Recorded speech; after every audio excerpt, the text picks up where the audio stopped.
আল্লাহ রাসূল যখন ছোটো বলে বাবা নাই, কুরাইশ বংশের একটা নীতি ছিল নিজের বাচ্চাদেরকে অন্যত্র গ্রামে পাঠায় দিত দুধ পান করানোর জন্য, একই ভাষা শেখানোর জন্য।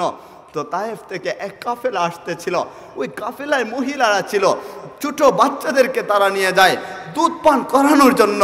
তো কাফেলার মহিলারা যখন আসছিল আল্লাহ রাসূল সাল্লাল্লাহু আলাইহি ওয়াসাল্লামের কাছেও মহিলারা দেখে কেউই আল্লাহর রাসূলকে তখন নিতে চায় না, সব বাচ্চাদেরকে দেখা মহিলারা নিয়ে যায়। কেন আল্লাহর রাসূলকে নেয় না? বলে তিনি তো এতিম, ওনার বাবা নাই, আমাদেরকে কি আবার দিবে? দুধ পান করানোর পরে কিছু তো অর্থ পাইতো, যার বিনিময়ে বাচ্চাদেরকে নিয়ে যেত।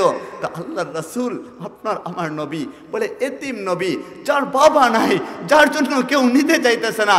তো আমার মালিকও ঘোষণা করে দিছে, শুন না, আমার দুস্থকে তো কার কাছে আমি দিব, কার কাছে আমি পাঠাবো, ওইটা তো আগে থেকেই বাছাই করে রাখছি। কেননা আল্লাহ যদি চাইতেন কার কাছে দিবেন, সমগ্র মহিলাদের মধ্যে হৃষ্টপুষ্ট যে ছিল, দুঃখ পানের যোগ্য যে বেশি ছিল, তার কাছেই তো আল্লাহ চাইলে দিতে পারতেন। বলে কারো কাছে দেন না, ছোট বাচ্চা কার কাছে দিবেন? সকলেই যখন বাচ্চাদেরকে নিয়ে চইলা যাইতেছিল, এমতা অবস্থায় শুধুমাত্র একজন মহিলা রয়েছেন, নাম ছিল হালিমাতুস সাদিয়া। বলেন না রাদিয়াল্লাহু তাআলা আনহা, ওই হালিমাতুস সাদিয়া রাদিয়াল্লাহু তাআলা আনহা, ওনাকেও কেউ বাচ্চা দিতে চায় না। আল্লাহর রাসূল এতিম ছিলেন, যার কারণে কেউ ওনাকে নিতে চায় না, কারণ অর্থ পাবে না, কেউ নেয় না। তো মা হালিমা ওনার কাছে দেয় না, এ কারণেই বলে উনি তখন দুর্বল ছিলেন, টাকা পয়সা তেমন ছিল না। উনি যে গাধার উপর সওয়ার হয়ে আসছিলেন, ওই গাধাটাও দুর্বল ছিল, দৌড়াতে পারতো না, অল্প অল্প করে দৌড়াতো। কাফেলার সমগ্র গাধারা, সমগ্র উট, সমগ্র ঘোড়া উনার গাধার আগে আগে যাইতেছিল, আসার সময় আগে আগে আসতেছিল। তো মা হালিমাতুস সাদিয়া যখন রয়েছেন, তা আল্লাহর রাসূল সাল্লাল্লাহু আলাইহি ওয়াসাল্লামের মা আমেনা বলতেছেন, শুনো, আমার বাচ্চাকে যেহেতু কেউ নেয় নাই, তোমার কাছেও কেউ বাচ্চা দেয় নাই, তাহলে আমার বাচ্চাটাকে তুমি নিয়ে যাও না। তো আল্লাহর রাসূল সাল্লাল্লাহু আলাইহি ওয়াসাল্লামকে মা আমেনা নিছেন। মা আমেনা বর্ণনা করতেছেন, আল্লাহর রাসূল সাল্লাল্লাহু আলাইহি ওয়াসাল্লাম ছোট বাচ্চা দুধ পান করাবো, নিয়ে যাইব, যার জন্য কোলে নিলাম, কসম খোদার করে বলি কোলে নিতে দেরি। হালিমা বলতেছেন, আমার শরীরের মধ্যে শক্তি পাওয়ার আসতে দেরি হয় না। চিৎকার দিয়ে বলেন না সুবহানাল্লাহ। আহা, আমার নবী কেমন নবী ছিলেন! কোলে নিছেন হালিমা, কোলে নিতে দেরি, শরীর শক্তিশালী হইতে দেরি হয় নাই। যে শরীরটা দুর্বল ছিল, ওনার আগে একটা বাচ্চা ছিল, দুধ পাইতো না, আল্লাহর রাসূল সাল্লাল্লাহু আলাইহি ওয়াসাল্লামকে কোলে নিছে। ওনার বরকতের কারণে দুই স্তনের মধ্যে আল্লাহ দুধ দিয়া ভরপুর করে দিছেন, দুই বাচ্চা খাইতেছিল আমার নবীজির বরকতে। মা হালিমাতুস সাদিয়া রাদিয়াল্লাহু তাআলা আনহা আরো বর্ণনা করতেছেন, বলে কোলে নিয়ে যখন আমার দুর্বল গাধাটার উপর উঠাইছি, কসম খোদার করে বলি গাধার উপর উঠাইতে দেরি হয়েছে, গাধা শক্তিশালী আর দ্রুতগামী হইতে দেরি হয় নাই। ওই গাধাটা যখন সব কাফেলার মধ্য দিয়া যাইতেছিল, কাফেলার মানুষেরা তো উনাকে রাইখা আগেই চলে গেছে। তো উনার এই গাধাটা এত পাওয়ারফুল হয়েছে, এত শক্তিশালী হয়েছে, ওইটা যখন যাইতেছিল কাফেলার সবাইকে অতিক্রম করে যাইতেছিল।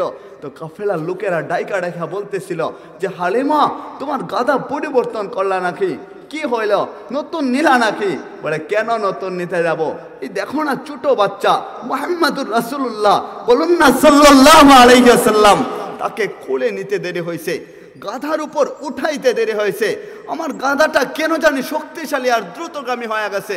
কোনো নতুন গাধা কিনি নাই, আগের গাধাটাই ছিল, বাড়িতে নিয়ে গেছেন। লম্বা কাহিনী, আমি সংক্ষেপে বোঝানোর চেষ্টা করতেছি। বলে বাড়িতে নিয়ে গেছেন, উনার দুইটা ছাগল ছিল, ছাগলগুলা ঘাস পাইতো না। এলাকায় দেখবেন যাদের টাকা পয়সা থাকে, ওনারা ভালো মাঠে ছড়াইতেও পারে, গরিব হইলে সুযোগ পায় না, সুবিধা পায় না। তেলাল মাথায় তেল থাকে, এটাই তো বাস্তব। কবি সত্যই বলে থাকেন, যার মাথায় তেল থাকে সেই তেল পায়। আর দেখবেন ওই যে লটারির উদ্দেশ্যে অনেকে লটারি কাটে, যে টাকাওয়ালা সম্পদশালী তারই লটারি লাগা যায়, যে গরিব ব্যক্তি লটারির উদ্দেশ্যে কাটে তার কাটে না। জানি না ওইটা কতটুকু সত্য, তো এরকম শুনে থাকি, যার কারণে বলছি। তেলাল মাথায় তেল থাকে। তো আমাদের মা হালিমাতুস সাদিয়া ওনাকে ভালো মাঠে চড়াইতে দিত না, তো উনি আর কি করবেন, গরিব মানুষ, যে মাঠে চড়াইতে দেবে ওই মাঠেই তো চড়াইতে হবে, বলে মাঠে চড়াইতেন। কসম খোদার করে বলি, মা হালিমাতুস সাদিয়া যখন আল্লাহর রাসূল সাল্লাল্লাহু আলাইহি ওয়াসাল্লামকে নিজের বাড়িতে নিয়ে গেছেন, হায় যেই মাঠের মধ্যে কোনো ঘাস নাই, অন্যান্য মাঠের মধ্যে ঘাস ছিল, দুর্ভিক্ষ অবস্থায় উনাকে ওই মাঠে যাইতে দিত না। উনাদের ছাগলগুলা যখন বাড়িতে যাইতো পেটে খিদা নিয়ে যাইতো, আর আমাদের মা হালিমাতুস সাদিয়া উনার এমন মাঠের মধ্যে চড়াইতেন যেই মাঠে ঘাস ছিল না, কিন্তু উনার ছাগলগুলা যখন বাড়িতে যাইতো, কসম খোদার করে বলি ওই ছাগলগুলা এমনভাবে তৃপ্তি সহকারে পেট ভরপুর করে বাড়ি, আর মানুষজন বলতে শুরু করছে, হালিমা নতুন কোনো ধান্দা শুরু করছো নাকি, লুকায় লুকায় আর কত খাওয়াইবা আমাদের ঘাস? বলে আমি জানি না, কসম করে বলি ওই আল্লাহর রাসূল সাল্লাল্লাহু আলাইহি ওয়াসাল্লামকে যখন থেকে আমার কাছে নিয়ে আসলাম, সমগ্র কিছুর মধ্যে বরকত হইতে গেল, সমগ্র কিছু যেন আলোকিত হইতে গেল। আমাদের মা হালিমাতুস সাদিয়া ওনার জীবন পরিবর্তন হইতে শুরু করলো। তো আমাদের মা হালিমাতুস সাদিয়া আল্লাহ রসুল সাল্লাল্লাহু আলাইহি ওয়াসাল্লামকে 6 বছর যাবত রেখা যখন নবীজির মায়ের কাছে নিয়ে আসলেন, এতিম নবী, বাবা নাই, উনি যখন খেলতে যাইবেন সব বাচ্চারাই তো খেলে, আল্লাহ রসুলকে যখন ডাকে মুহাম্মদুর রাসূলুল্লাহ, আসেন না আসেন না আপনিও একটু খেলবেন, তো আমাদের নবীজি মাথা দিয়ে ইশারা করে বলে আমি খেলবো না, তোমরাই খেলো। তোমরা খেলতো, আমাদের নবীজি তাকায় থাকতেন, এদিক তাকাইতেন ওদিক তাকাইতেন, সামন তাকাইতেন পিছন তাকাইতেন, কিন্তু সব সন্তানেরই তো যখন সন্ধ্যা হয়ে যায় বাবারা আসে দৌড়ায় দৌড়ায়, বাবা যান আসো না আমার কোলে আসো, সন্ধ্যা হয়ে গেছে, অন্ধকার হয়ে যাচ্ছে, আলো শেষ হয়ে যাচ্ছে, কোলে আসো তোমাকে বাড়িতে নিয়ে যাব, হাত পা ধুয়ে আসো। সব বাচ্চাদেরই বাবা যাইতো, সব বাচ্চাদেরই অভিভাবকরা যাইতো, বাবা বইলা বইলা বাচ্চারা যখন ডাকতো, তখন আল্লাহর নবী যার বাবা নাই তিনি তাকায় থাকতেন, আজকে যদি আমার বাবা থাকতেন তাহলে আমাকেও নিয়ে যাইতেন, মুহাম্মদ মুহাম্মদ বইলা বইলা আমাকে ডাকতেন, আমি বাবার কোলে উঠতাম, বাবার কোলে উঠা উঠা বাড়িতে যাইতাম। বাবা নাই যার কারণে আমাকে কেউ নিতে আসে না। তো আল্লাহর রাসূল সাল্লাল্লাহু আলাইহি ওয়াসাল্লামের যখন বয়স 6 বছর হইল, জীবনের প্রথম মায়ের সাথে আল্লাহর রাসূল সাল্লাল্লাহু আলাইহি ওয়াসাল্লাম নিজের বাবার কবরের মধ্যে যা জিয়ারত করলেন, আর চোখের পানি ঝরাইতেছিলেন, বাবা বইলে কান্না করতেছিলেন। আমার তো মনে হয় ছোট বাচ্চা, 6 বছরের বাচ্চা, হায় যখনই চোখের পানি ফেলে ফেলে কান্না করতেছিলেন, আল্লাহর আরশটা হয়তো কাঁপতেছিল যে রাসূল তোমাকে না বানাইলে কিছুই বানাইতাম না, তুমি আর কান্না কইরো না। হয়তো আল্লাহরই সহ্য হয় নাই, ফেরেশতারা হয়তো তাকায় ছিল যে রাসূল মুহাম্মদুর রাসূলুল্লাহ আপনি আর কাঁদেন না, আমরা তো সহ্য করতে পারি না। তো উনি আসলেন, ওনার ছোটকালের জীবনটাই তো এমন ছিল, কিশোর অবস্থায় ওনাকে আল সাদিক বলে মক্কাবাসীরা উপাধি দিয়েছিল, সত্যবাদী বইলা, আল আমিন বইলা উপাধি দিয়েছিল। আমাদের নবীজি ছোটবেলা থেকেই স্বাবলম্বী হওয়ার জন্য চেষ্টা করতেন। তাহলে যুবক ভাইরা বলেন, আপনাদের ভাইয়েরা বিদেশ আছে, আপনাদের বাবারা বিদেশে আছেন, বিদেশে বৈশা বৈশা ডলার পাঠায়, রুপি পাঠায়, টাকা পাঠায়, দিনার পাঠায়, দিরহাম পাঠায়, আর ওই টাকা দিয়ে আপনি মোটর সাইকেল কিনা ওই এক এলাকা থেকে, এখান থেকে ঠাকুরগাঁওয়ে যাবেন, এখান থেকে বালিয়াডাঙ্গি যাবেন, আর যায় আপনারা চক্কর দিবেন, অ্যাক্সিডেন্ট করবেন, বাড়িতে লাশ হয়ে ফিরে আসবেন, আর বিদেশ থেকে বাবা চোখের পানি ফেলায় ফেলায় কানবে। আপনার বড় ভাইটা বিদেশ থেকে চোখের পানি ফেলায় ফেলায় কানবে। আপনার যেই মা আপনাকে আদর কইরা ভালোবাসা এত বড় করলো, মোটর সাইকেল চালায়া আড্ডা দিয়া আপনার জীবনকে আপনি নষ্ট কইরা আপনি তো বিপদ মুক্ত হয়ে যাইবেন। যদিও বিপদ মুক্ত না, বিপদে পড়ে গেলেন, কিন্তু আপনার মা পুরা জীবন আপনার জন্য কান্না করবে, আপনার বাবারা পুরা জীবন আপনার জন্য কান্না করবে। বলেন উত্তরবঙ্গের মানুষ, ওই সিলেট থেকে আপনারা আমাদেরকে নিয়ে আসছেন, কিছু আপনাদের কাছ থেকে আমি দোয়া নিব, এর জন্যই ওখান থেকে আসা। তো বলেন আজকে এখান থেকে কি শিক্ষা নেবেন? আমার যুবক ভাইরা যদি আজকে বলতো যে হুজুর, যেহেতু আল্লাহর রাসূল সাল্লাল্লাহু আলাইহি ওয়াসাল্লাম ছোটবেলা থেকেই স্বাবলম্বী হওয়ার চেষ্টা করত, আজকে থেকে ওয়াদা করে নিলাম, এতদিন যা করলাম তো পিছনে ফেলা দিলাম, এখন থেকে ওয়াদা করলাম আমরা স্বাবলম্বী হওয়ার চেষ্টা করব, হালালভাবে স্বাবলম্বী হওয়ার চেষ্টা করবেন। ওই আল্লাহর রাসূল নিজেও স্বাবলম্বী হওয়ার চেষ্টা করতেন। হালালভাবে মানুষদেরকেও স্বাবলম্বী করার চেষ্টা করতেন। ওই নবীজির সিরত যদি কেউ তার জীবনে পুঙ্খানু পালন করতে পারে, কসম খোদার করে বলে ওই ব্যক্তিটা মহিলা যাইতে দেরি হবে, কবর তাকে সেলুট জানাতে দেরি করবে না। বলে সেলুট তোমাকে, আল্লাহর রাসূলের পুরা জিন্দেগি তোমার মাঝেও সেটআপ আছে। ওই নবীজির পুরা সিরতটা যদি আপনার জীবনের সাথে সেটআপ করে নিতে পারেন, তাহলে ওই দিনের সুলতান থাকবেন মুহাম্মদুর রাসূলুল্লাহ সাল্লাল্লাহু আলাইহি ওয়াসাল্লাম, মালিক ইয়াউমিদ্দিন। ওই বিচার দিবসের মালিক থাকবেন আমাদের স্বয়ং পুরো পৃথিবীর সৃষ্টিকর্তা মহান রব আল্লাহ তাআলা। ওই হাউজে কাউসারের সুলতান থাকবেন নবী মুহাম্মদুর রাসূলুল্লাহ সাল্লাল্লাহু আলাইহি ওয়াসাল্লাম। হাসরের ময়দানে যখন আপনার আপন বলতে কেউ থাকবে না, ইয়াউমা ইয়াফিরুল মারউ মিন আখিহি ওয়া উম্মিহি ওয়া আবিহি ওয়া সাহিবাতিহি ওয়া বানিহি। ওই ভয়াবহ ময়দানে যেদিন কেউ কারো আপন থাকবে না, চাচার আপন কাজে আসবে না, ভাই বোনেরা কেউই কাজে আসবে না, আপনার মা কোনো কাজে আসবে না, বাবা মা কেউই কাজে আসবে না, স্ত্রী সন্তান কেউই কাজে আসবে না। জাহান্নাম এত ভয়ানক হবে, প্রতিটা জাহান্নামে 70টা শিকল থাকবে, প্রতিটা শিকলের মধ্যে 70,000 ফেরেশতারা টান দিয়ে ধরে রাখবে, 70,000 ফেরেশতারা প্রতিটা শিকলে ধরে রাখবে। তারপরেও জাহান্নাম সামনে আগাতে থাকবে আর চিখ মারবে, চিৎকার দিবে। এমত অবস্থায় সারি আম্বে আগান সব ফেরেশতা সব ইনসানরা চিৎকার দিয়ে বলতে থাকবে, ইয়া রব্বি নাফসি, ইয়া রব্বি নাফসি। রব আজকে আপনি আমাকে বাঁচান, আমাকে বাঁচান।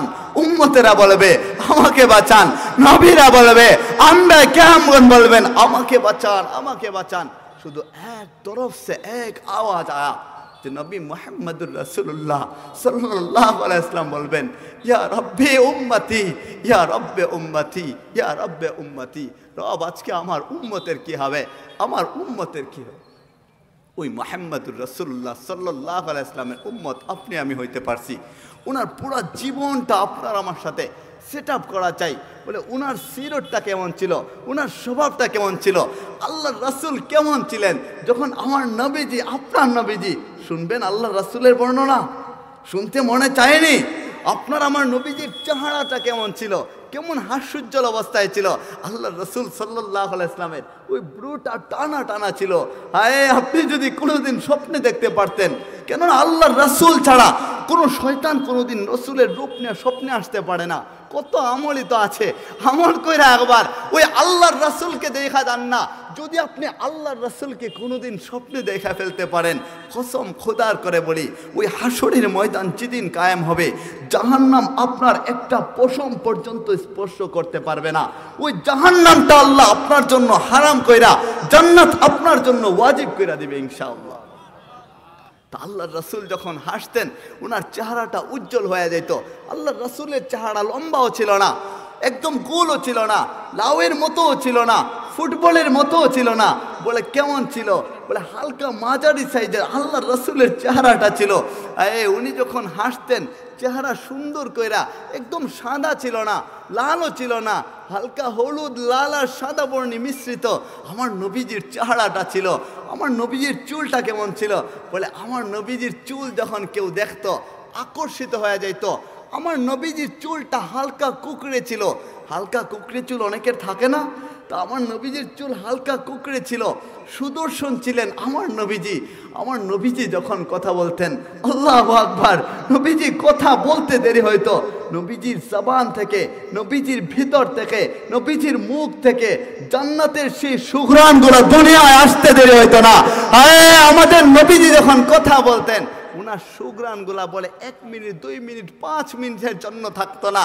ওইটা সাহাবায়ে আজমাইন মাসকে মাস পরে যদি ওই এলাকা দেয়া যাইতেন, আমার নবীজির জবান থেকে যে সুঘ্রাণ বের হতো, ওই সুঘ্রাণের ঘ্রাণ তখনও পর্যন্ত ওনারা পাইতেন। আমার নবীজি এমন ছিল। নবীজির দাঁতগুলা কেমন ছিল? নবীজি যখন হাসতেন নবীজির দাঁতগুলা পাথরের মতো, বরফের মতো, এত সুন্দর ছিল। এত কারুকার্য কইরা আল্লাহর রাসূলের দাঁত মুবারক আল্লাহ বানাইছেন, এত সুন্দর কইরা ব্রুটা দিছেন। চুকটা টানা টানা দিছেন। আয়ে আমার নবীজির চুকের উপরে যে পাপড়িটা আছে, ওই পাপড়ি যখন আল্লাহর রসুল ফেলতেন মনে হইতো মুক্তা দানা কে যেন ফেলতেছে। আমার রসুলের পাপড়িটা ওই রকম সুন্দর ছিল, নবীজির দাড়িটা ঘন দাড়ি ছিল, ওইটা কেমন আমি আপনাদেরকে বোঝাতে পারবো না। যদি আপনি ওইটা মাইনা নিতে পারেন, যে কসম খুদার করে বলি, আজকে থেকে ওয়াদা করলাম জীবনের সমগ্র কিছু বাদ দিয়ে দিলাম, আজকে থেকে আল্লাহর রসুলের সিরত আমার জিন্দগিতে সেট আপ করে নিব। আপনি আল্লাহর রসুলকে স্বপ্নে দেখা যাবেন। যদি আল্লাহর রসুলকে স্বপ্নে দেখেন ওই আল্লাহকে পাইবেন। যদি আল্লাহকে পাওয়া যান, মালিক বলে লা খাউফুন আলাইহিম ওয়ালা হুম ইয়াহজানুন, তোর জন্য কোনো তো ভয় নাই।